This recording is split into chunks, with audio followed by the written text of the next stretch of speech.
And we've got Easter just a few weeks away. Sky-high egg prices could put a dent in a holiday tradition, as so many of us are paying more for a dozen eggs. Egg prices have taken off this year, starting under $5 a dozen, now pushing past $8 in some areas. A month ago, they were selling for about $6.50. A week later, $7.30. By last week, they jumped past that $8 mark. Prices dipped slightly, but they're still way above normal. So what's behind the prices? Well, producers blame the bird flu, which has wiped out more than 30 million hens this year. Critics say there's more to it, though, pointing out that egg companies are reporting record profits while prices keep climbing. Some lawmakers and consumer groups are pushing now for a federal investigation to see if these companies are using the shortage as an excuse to pad their bottom line. The USDA says it's working to bring prices down, announcing a $1 billion plan to fight the bird flu.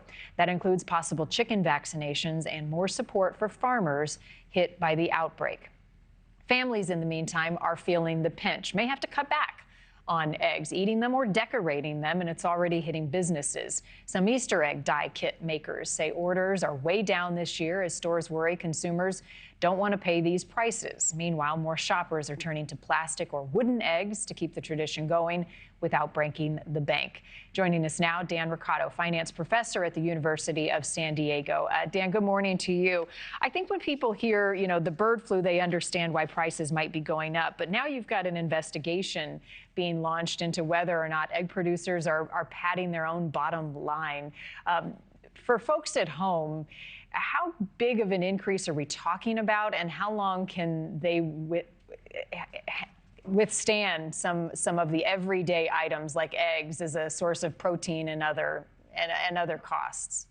Yeah. Good morning to you, Marni. Good question. Did you actually say wooden eggs? I can't imagine. Hey, those last for years. Yeah, for sure. You never have to buy an egg again. Listen, the USDA estimates that the price of eggs is going to go up another 40% over the course of 2025. We'll see if that pans out or not.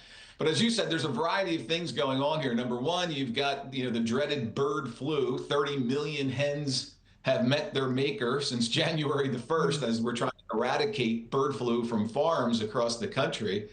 And you also have the producers who, will never miss an opportunity, to boost profits. So you've got kind of a number of things going on. You couple that with inelastic demand, right? Consumers have a hard time substituting something else for eggs. You can't make an omelet out of granola.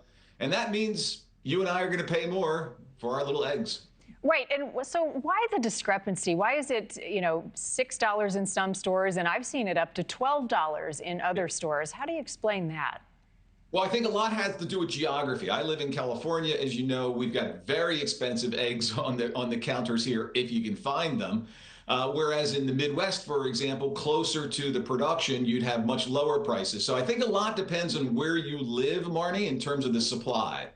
How long does it usually take prices to recover in a situation like this, Dan? I mean, we've seen prices go up on other items, gas or beef, in the past.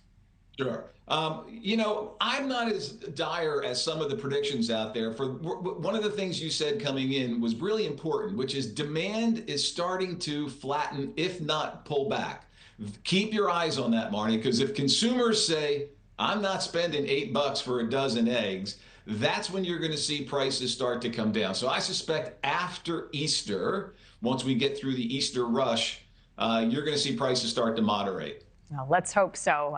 Dan Roccato, thank you, as always. Good to see you. Thank you for watching. Go to NewsNationNow.com to find NewsNation on your television provider. And don't forget to click the red subscribe button below to get more of NewsNation's fact-driven, unbiased coverage.